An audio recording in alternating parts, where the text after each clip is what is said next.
Hey all you dudes and dudettes, this is Val here with another Dungeon Hunter Champions video.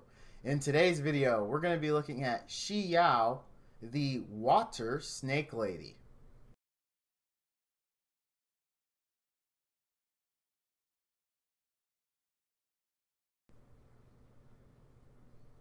Alright guys, now everyone and their grandma and possibly their grandpa and maybe their uncle knows what is up with snake ladies. They are OGD machines.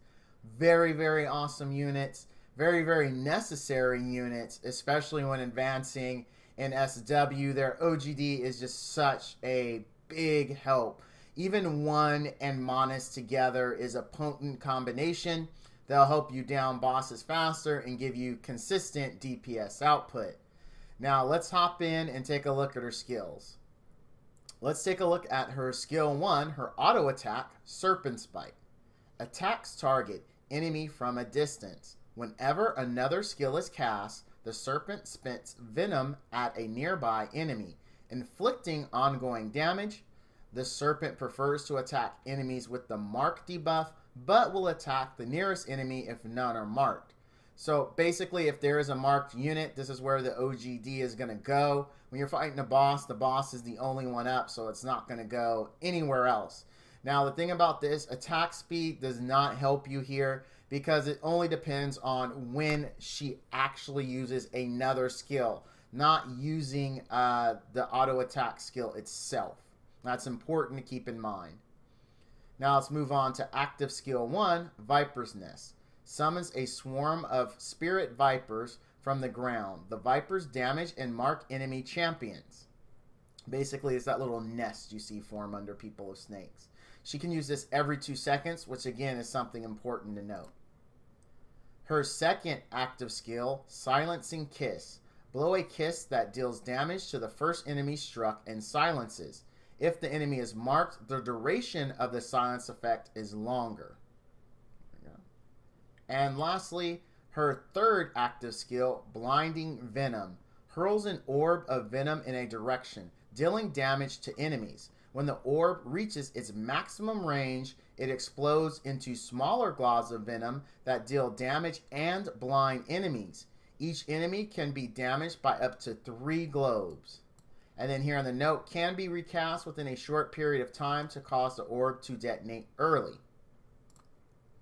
Synergy trait for this is increases accuracy of all ally champions by 30%. Alright guys, so let's talk about her.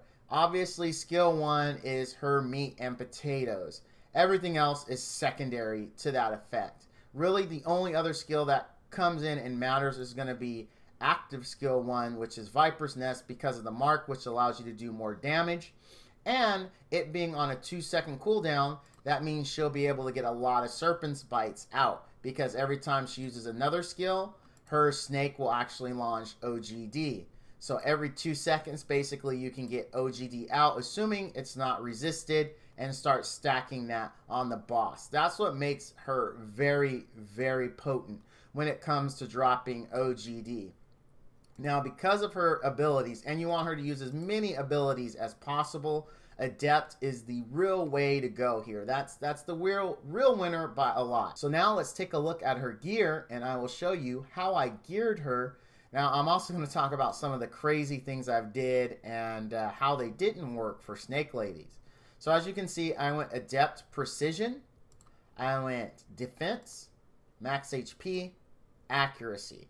Now, I've tried many snake lady builds in order to avoid Adept. I've tried Brutal, I've tried Swift, I've tried Sturdy, I've tried a lot of different things, and basically the best so far has been Adept.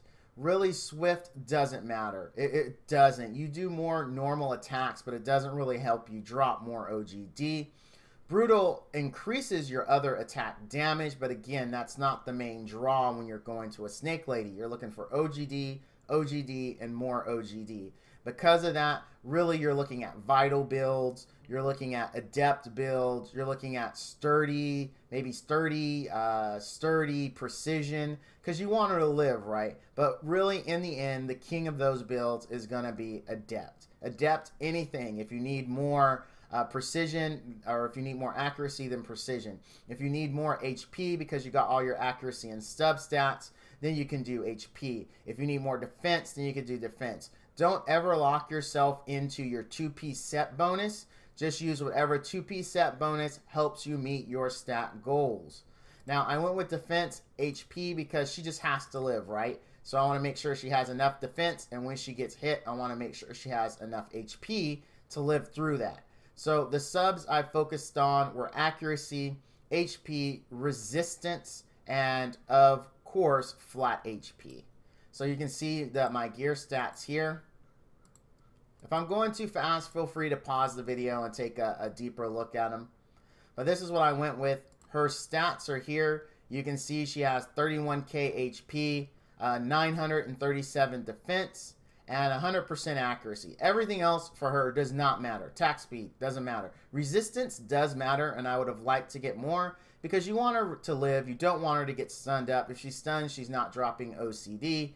So that's very, very important. It's just the gear I had lying around, unfortunately, couldn't get me to where I wanted to be with resistance. But overall, I'm happy with how I have her built. I would like slightly more HP. I'll likely get it when I max plus 15 these gloves, and I'll get the defense I want when I plus 15 the shoulders as well. The bracer, I'm not going any further. I might look at other builds on laundry day since I can max this bracer and then switch out other high accuracy pieces.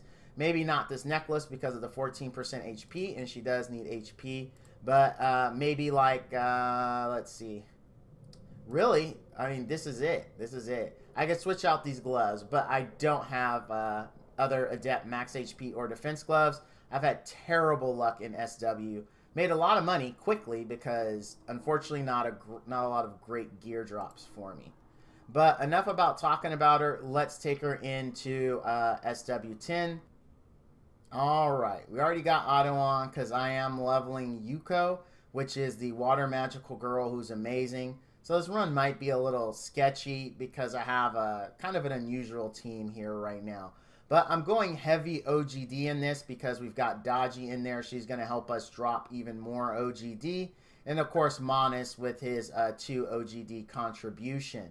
Now, one of the things that you're really going to look at for Snake Ladies is not their overall DPS, but you just want to have high uptime on their OGD.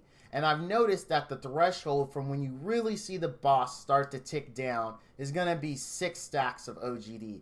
You'll notice up until that point you will see the boss's health drop, but once you hit 6 stacks, it just starts falling amazingly fast. You should see that here, assuming we don't get like some bad resist. Everyone has advantage. So look at the boss's health. Now look at 6.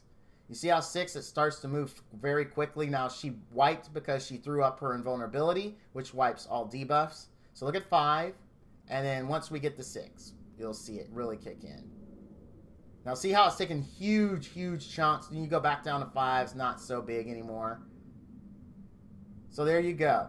That's the total run. Now this is normal. There are heavier OGD units that you can bring. Unfortunately, my big OGD gun, Caroline, is nature, so she has a reduced chance to land her OGD, so I bring Dodgy instead.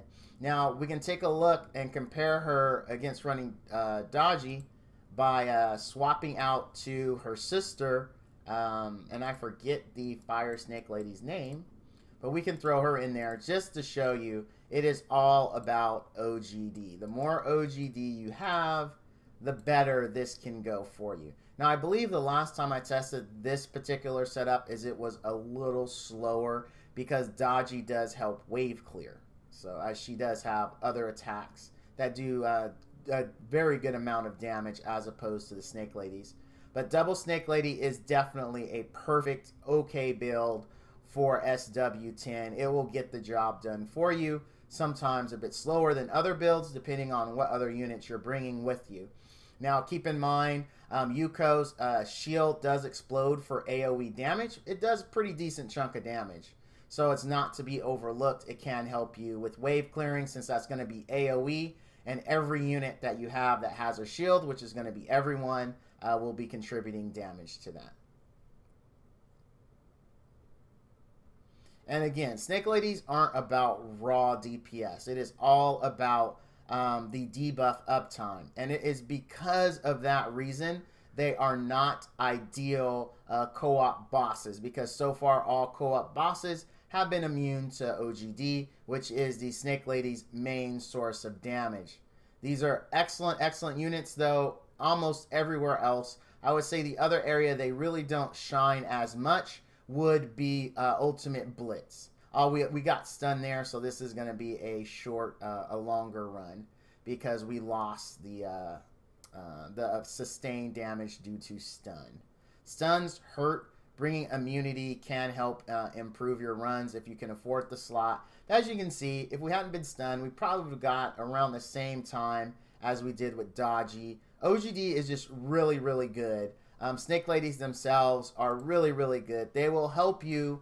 I highly recommend that you build them, because they're super helpful units. Now, the question has been asked, are they worth a 6-star? If you're going to be pushing into Ascendant and you plan on using Snake Ladies there, then absolutely.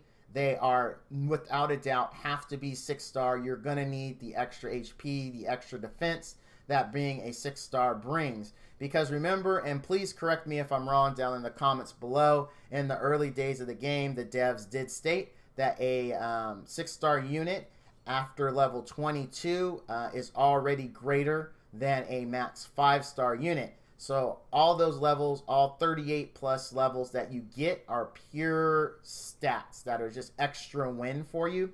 And going into Ascendant, you are going to need that.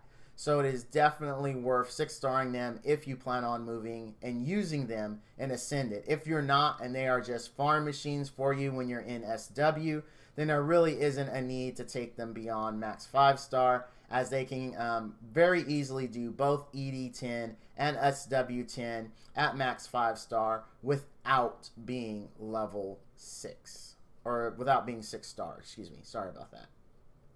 But there you go. That's going to do it for this review.